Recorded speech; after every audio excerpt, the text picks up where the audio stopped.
Hey guys, આજે હું સજી ધજીને બેઠી છું કારણ કે એક સિક્રેટ સુપરસ્ટાર ગાવા આવ્યા છે આજે મારી જોડે. એનું મોઢું એ નહીં બતાવે, જોવા લાયક બી નથી, એટલે તો તમે સાંભળીને જજો બરાબર એનો વોઇસ.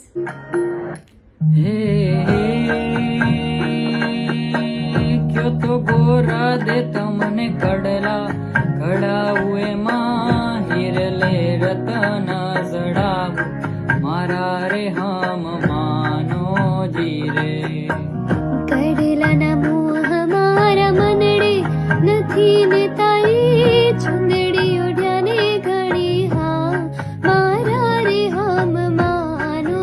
જીરે એ તમારા દલડાને એ